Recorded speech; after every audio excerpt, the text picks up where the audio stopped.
들을 위해서 다른 나라에 있지만 우리 형제 자매들을 위해서 늘 기도해 주시는 여러분들 되주시면 감사드리겠습니다. 자, 그럼 다 함께 기립하셔서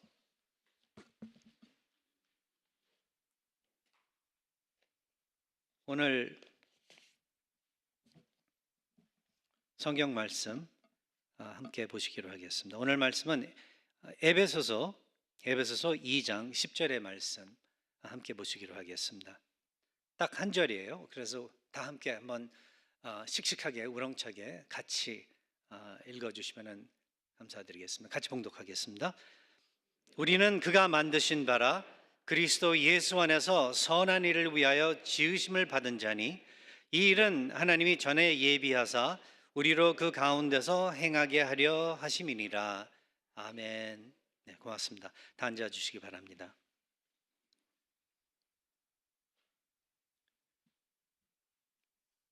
(2장 10절의) 말씀은 2장 8절과 9절을 이어서 주시는 하나님의 말씀인데요. 2장 8절에서 그래서 그 10절까지의 말씀은 사실 저희 교회 다니신 분들에게는 굉장히 익숙한 그러한 이 하나님의 말씀이 아닐까 생각이 됩니다. 왜냐하면 제가 생각을 해봐도 여러 차례, 수차례 설교를 해왔고, 그리고 그뿐만 아니라 뭐 다른 또 그 구절들을 가지고 성경의 말씀들을 가지고 설교를 할 때 인용을 하는 중요한 우리 개혁 신학의 아주 중요한 그 가르침이기 때문에 그렇다고 제가 생각이 들어요. 그래서 오늘 뭐 그렇게 많이 이 구절들을 다루지 않아도 여러분들께서는 아마 잘 그 이해들을 하고 있지 않을까 생각이 됩니다. 그러나 그럼에도 불구하고 꼭 다루어야 하는 그 이유는 제가 에베소서의 말씀들을 이제 계속 다루어 가면서 이 부분에 나오는 가르침보다 더 중요한 것이 기독교인들에게 없기 때문에 그렇다라고 제가 말씀을 드릴 수 있겠습니다. 읽고 또 읽고 묵상하고 또 묵상하며 공부하면 공부할수록 더 마음에 와닿고 나를 변화시키는, 나로 하여금 하나님과 온전한 관계로 맺어주는 그러한 구절들의 말씀이기 때문에 그렇다라고 여러분들에게 그렇게 자신 있게 권할 수 있는 것 같습니다. 저도 예수님을 믿은 지 꽤 오래됐고 목사가 됐음에도 불구하고 이 구절을 읽을 때마다, 대할 때마다 늘 새롭게 제가 도전을 받고 그리고 변화를 받는 것 같아요. 그래서 그 경험 때문에 여러분들에게도 늘 이 말씀을 권하는 것 같습니다. 왜냐하면 이 말씀의 내용을 잊어버리게 되면은 우리가 기독교 그 신앙의 중심을 잃어버리게 되는 바로 그것이기 때문에 주님의 복음 우리가 말을 하지만 이 에베소서 2장 8절에서 10절에 있는 이 말씀을 우리가 잊어먹고 산다면 주님의 그 복음을 제대로 우리가 인용할 수도 없고 다른 사람들에게 전달할 수도 없으며 내 삶에 정말 그 복음의 열매를 찾아볼 수 없게 되기 때문에 그래서 이 말씀을 꼭 짚고 넘어가기를 바라면서 우리 같이 또 초점을 여기에 맞춰서 은혜 받는 시간을 가졌으면 좋겠습니다. 그런데 이제 오늘 초점은 10절이에요. 10절. 8절과 9절은 그냥 배경으로 오늘은 제가 두고 10절을 초점으로 맞추고 한번 우리가 같이 묵상을 해봤으면 하는 그런 의도를 가지고 말씀을 준비해 봤습니다. 에베소서 그래서 그 배경인 에베소서 2장 8절과 9절의 말씀을 한번 제가 추려서 말씀을 드린다면 이렇습니다. 사도 바울이 이제 그 에베소 교인들에게 하는 그 이야기인데 사도 바울은 8절과 9절에서 우리가 어떻게 그리스도인이 되는지를 명확하게 알려주고 있어요. 에베소 교인들에게 어떻게 당신들이 크리스찬들이 됐는지를 이야기를 해주는데 이것은 오로지 우리가 은혜라고 부르는 하나님의 자비로 이루어진다고 그렇게 이야기를 해주고 있어요. 하나님의 자비로, 하나님의 은혜로 구원은 이루어진다. 그리고 우리는 이것을 획득하거나 그것을 위해 아무것도 할 수 없다는 것을 또 이야기를 해주고 있어요.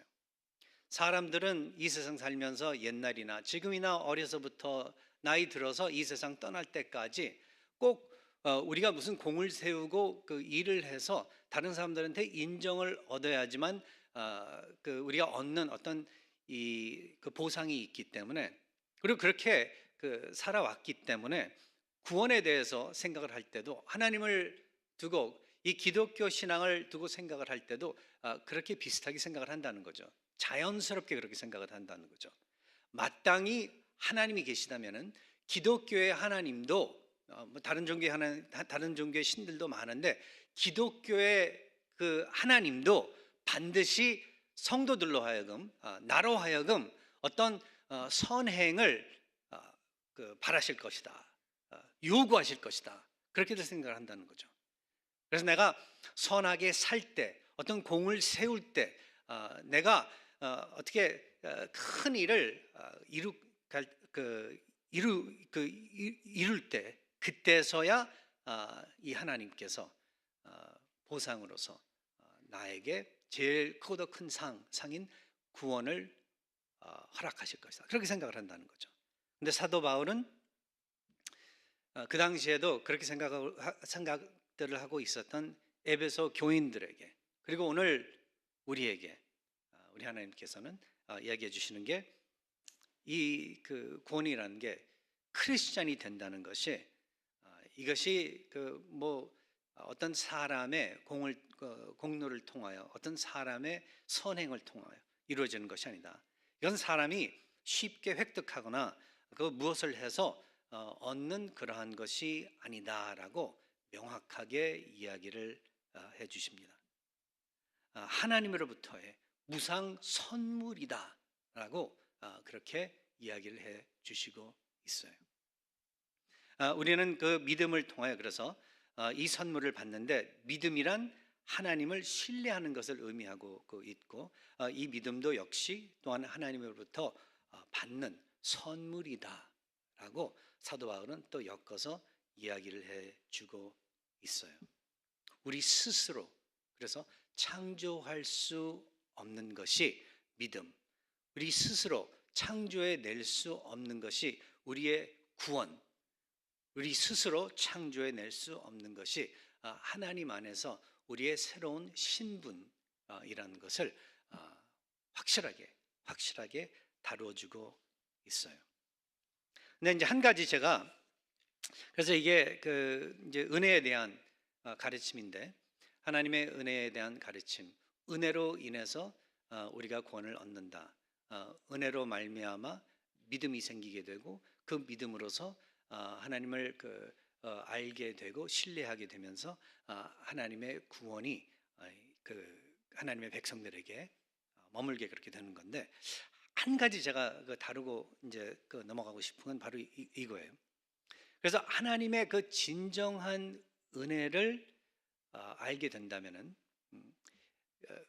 하나 일어나는 현상이 있는데, 바로 이거예요. 하나님의 은혜가 위협적이게 그렇게 여겨질 수 있다는 거죠. 위협적이게 여겨질 수 있다. 그렇게 생각해 보신 분들 있나요?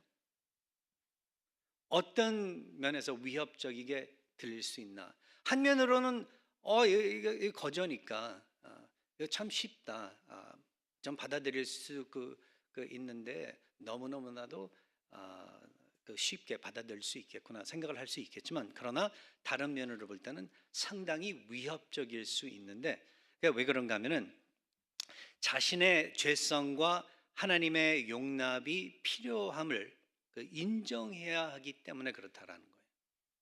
내가 죄인이요, 내가 잘못이 많습니다.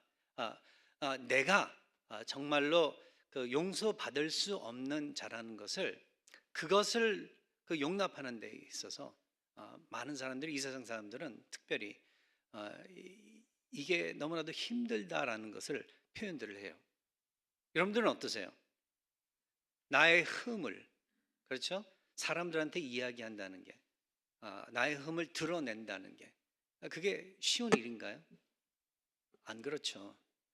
될 수 있으면은 내 자신을 가리려고 하고, 내가 약한 점들이 있다면 그 약한 점들을 보이지 않으려고 노력하는 게 바로 우리들의 모습들이 아닌가요? 잡 인터뷰를 가서도 내가 못하는 나의 부족한 면들을 될 수 있으면 커버하려고 하는 것이 우리들의 모습이라는 거죠.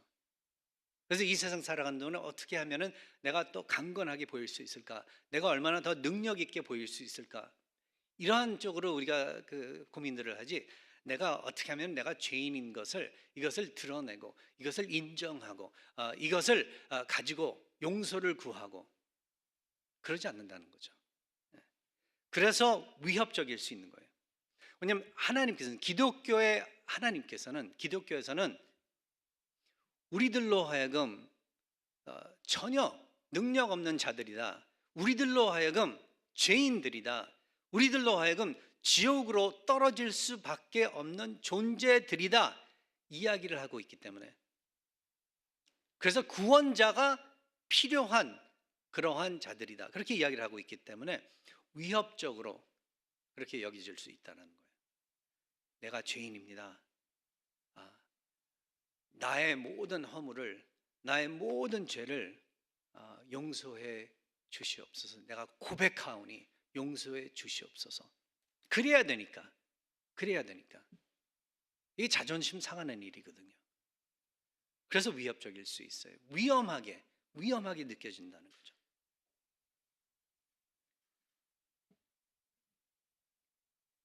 그래서 우리 하나님께서는 계속해서 끊임없이 그러한 입장에 있는 우리들에게 위로를 주세요. 내 앞에서는 마음 놓고 너희들의 죄와 너희들의 흠을 얼마든지 드러낼 수 있다. 고백할 수 있다. 마음 놓고 용서를 구할 수 있다. 왜냐하면 나는 너희를 사랑하기 때문에. 내 독생자 예수마저 내놓을 정도로 너희들을 사랑하기 때문에. 위협적으로 처음에는 그렇게 여겨질 수 있겠지만, 그러나 결국은 평강을 누리게 될 것이다. 죄로부터의 자유를 누리게 될 것이다. 그렇게 우리 하나님께서는 저희들을 축복해 주시는 것 같습니다.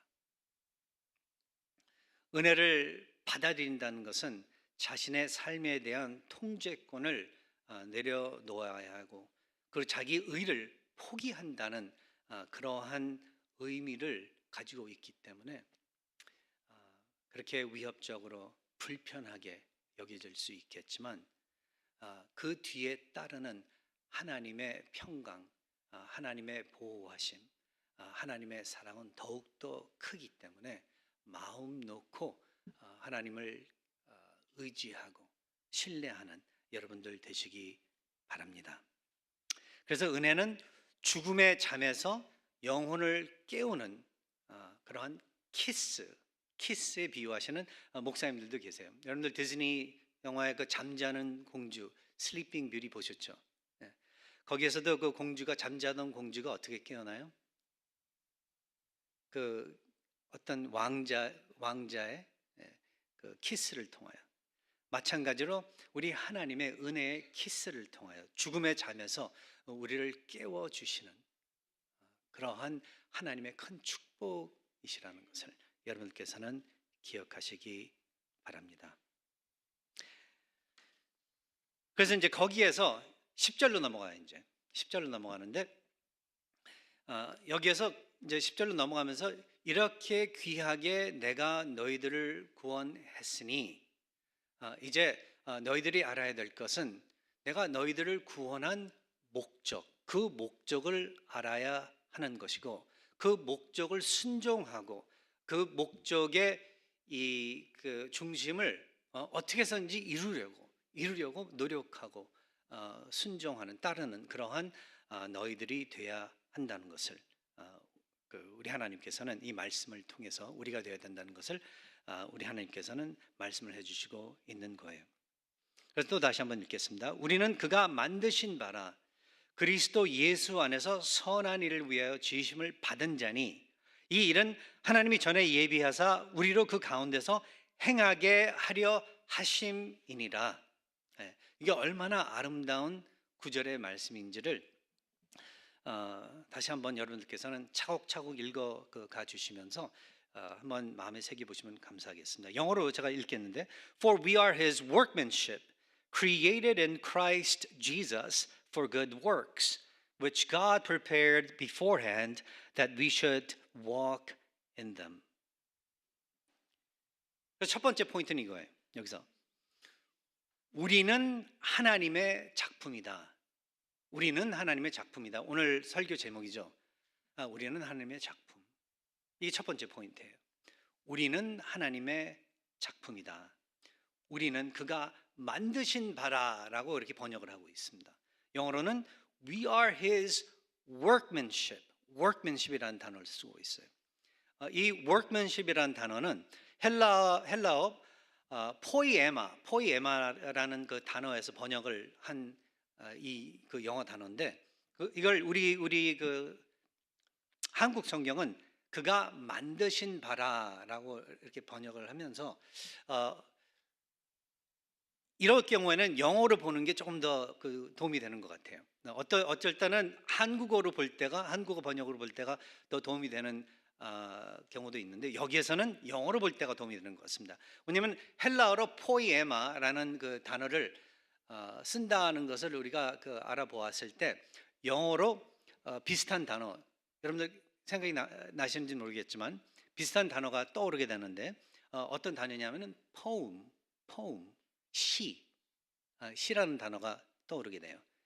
영어로 그래서 poem이라는 이 말이 포이에마라는 헬라어에서 나왔다고 그래요. 거기에 근거를 두고 있다고 그래요. 그래서 어떻게 보면 우리는 하나님께서 작성하신, 엮어내신 하나의 시다. 뭐 그렇게도 우리가 이해를 할 수 있겠습니다. 근데 제일 바른 이 번역의 이해는 작품.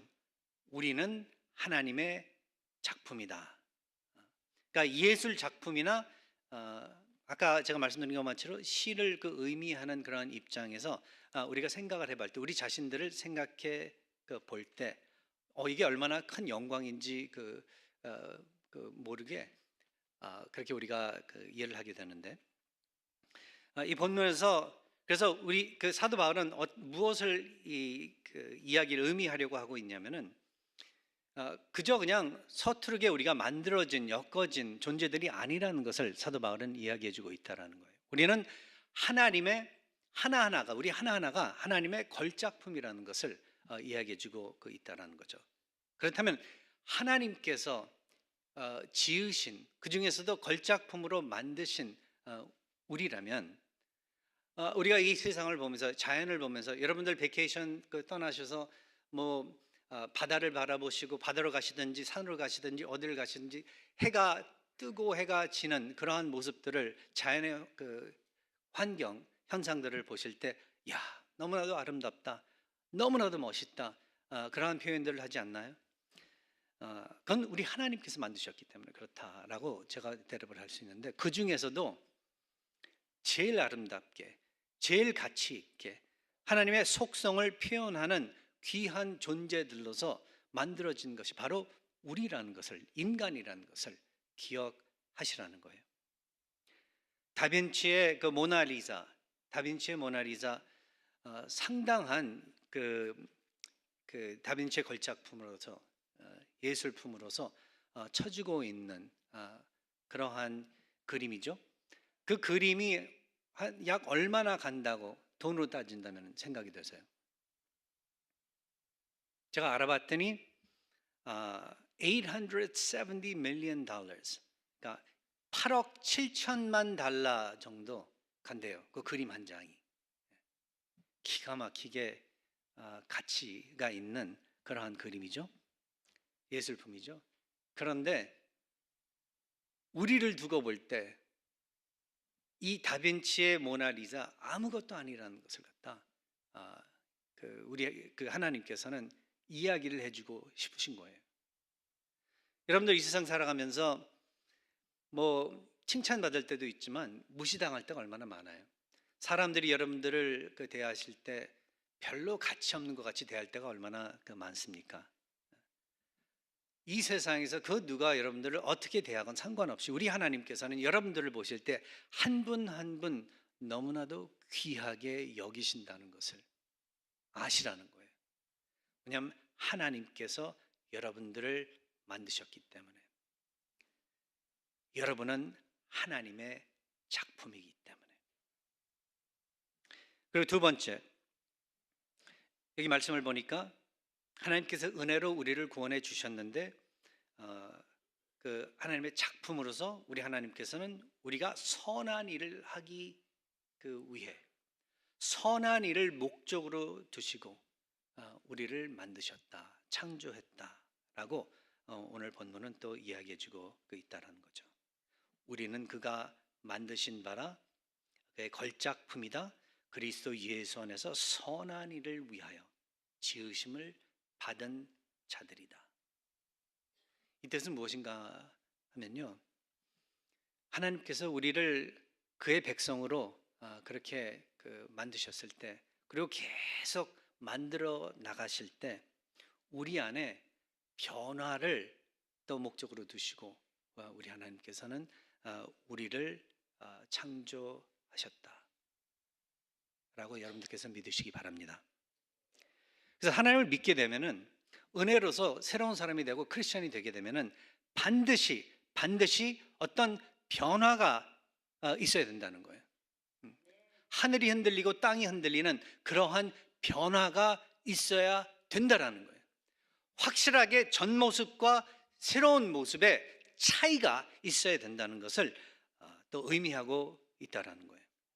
예수님을 믿었는데, 하나님을 믿었고 새로운 사람이 됐다고 말은 하지만, 그러나 옛날이나 지금이나 똑같다라면, 옛날과 지금과 상관없이 똑같이 화내고 똑같이 거짓말하고 똑같이 사람들 속이고 똑같이 죄인들의 모습으로서 살아간다면, 어떤 변화가 없다라면, 그것은 그렇다면은 거짓된 믿음이 아니거나, 아니면은 여러분들의 영적 그러한 상태로 볼 때 어떤 병이 들어있거나, 그 둘 중에 하나라는 거죠. 선한 일을 위해서 창조. 그래서 전에는 사실 악한 일에 마음을 두고 살아왔지만, 그러니까 이기적인 그러한 의도를 가지고 어떻게 하면 내가 더 챙길 수 있을까, 이 세상 살아가는 동안에 어떻게 하면 내가 다른 사람들을 짓밟고서라도 더 많이 내가 가질 수 있을까, 그러한 궁리를 하면서 살아왔을 수 있겠지만, 예수님을 알게 된 그 이후에는 변화받고 이 세상 사람들이 귀하다고 그렇게 여기는 것들을 배설물로 여기는 그러한 입장에서 사고방식을 가지고 살아가는 그러한 사람들로 변화돼서 존재한다는 것을 여러분들께서는 기억하시기 바랍니다. 선하지 못한 일이 더 자연스러웠었던 우리들이, 이기적인 야망을 따르고 있었던 우리들이 이제는 다른 사람들을 위해서, 다른 사람들을 어떻게 하면 더 축복할 수 있을까를 마음에 두고 늘 하나님의 영광만을 생각하면서 어떻게 하면은 내가 얻은 이 은혜를 다른 사람들에게도, 내 주위에 있는 사람들에게도 전할 수 있을까를 궁리하는 새로운 사람으로서 살아가는 우리가 돼야 된다는 것입니다. 그래서 성경을 보면은요, 사키에오도 그렇고 사마리아 여인도 그렇고 탕자도 그렇고 그 외에 그 수많은 사람들이 예수 그리스도를 구주로 영접하고 구주로 영접하고 난 그 다음에 확실하게 그 변화된 모습들을 우리가 발견을 하게 돼요.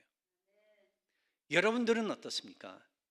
예수님을 구주로 영접하시고 살아가시는 여러분들께서는 그렇다면은 그 어떠한 모습이 존재하고 있냐라는 질문을 자신들에게 던져 보시기를 바랍니다. 정말 변화가 있습니까? 계속 변화되고 있습니까? 성장하고 있습니까? 인격이. 이러한 질문들을 우리는 우리 자신들에게 해야 된다는 것입니다. 그리고 예수님을 믿고 난 그 다음에 일어나는 일들, 예수님을 몰랐을 때는요, 사실 특별히 안 좋은 일들이 일어나면은 우리는 그것에 대해서 굉장히 기분 나쁘게 생각하고 재수 없다고 그렇게 말도 하게 되고, 그뿐만 아니라 굉장히 그러한 일들과 사람들을 향하여 증오하는 마음을 품게 되는데, 예수님을 구주로 영접하고 난 그 이후에는 어떤 변화가 생기냐면은, 좋은 일들은 뭐 당연히 좋은 일들 가지고서 하나님께 감사드리고 영광을 돌리지만, 안 좋은 일들을 가지고서도 우리는 하나님께 영광을 돌리고 감사드리는 그러한 사람들로서 살아간다는 거예요. 왜냐하면은 어떠한 이제 이해가 마음에 자리를 잡고 있냐면은, 안 좋은 일들도, 내가 보기에 안 좋은 일들도 하나님께서 모든 것들을 주관하시는 그러한 분이시기 때문에, 그리고 선을 위해서 모든 것을 엮어 가시는 그러한 하나님이시기 때문에, 내가 보기에 안 좋은 일들도 우리 하나님께서는 나를 더욱더 아름다운 걸작품으로서 완성시키시기 위해서 허락하시는 그러한 일들이다 라고 받아들이기 때문에, 이거 큰 변화의 차이예요. 예. 그래서 어떻게 보면요, 예수님을 제대로 믿는 사람들은요 상당히 긍정적인 사람들이에요. 예수님을 모르면은 부정적일 수밖에 없습니다. 그러나 예수님을 믿게 되고 은혜를 알게 된, 하나님의 은혜를 알게 되는 사람들은 참 긍정적이에요. 일이 좀 잘 안 풀려도, 아니야, 하나님께서 이것도 허락해 주시는 거니까 하나님께서 인도해 주실 거야. 하나님께서 선을 이루어 주실 거야. 나는 어떻게 하면 더 이것마저도 어떤 그 아름다운 일들을 이룰 수 있는 기회다라고 생각을 하고, 이 상황을 어떻게 하면 더욱더 잘 사용을 할 수 있을까? 내가 어떻게 하면 더 많이 무엇인가를 더 배울 수 있을까? 이 상황을 통해 어떻게 하면 하나님께 더 가까이 갈 수 있을까? 이러한 것들을 궁리하는 그러한 여러분들 되시기 바랍니다. 우리 하나님께서 이렇게 우리를 사랑해 주시고 우리의 곁을 떠나가 가시지 아니하시고, 우리를 끊임없이 그 마지막 날 때까지, 우리가 이 세상을 떠나는 그날까지 계속 우리와 함께 우리가 완성될 수 있도록 계속 일하시고 있다라는 것을 여러분들 기억하시기 바랍니다. 선행을 위해서 창조해 주신 여러분들, 우리 하나님께 감사드리시고 지치지 마시고 계속해서 하나님께서 베풀어 주신 그 길, 열어주신 그 길 충실히 걸어가시는 여러분들 되시기 바랍니다.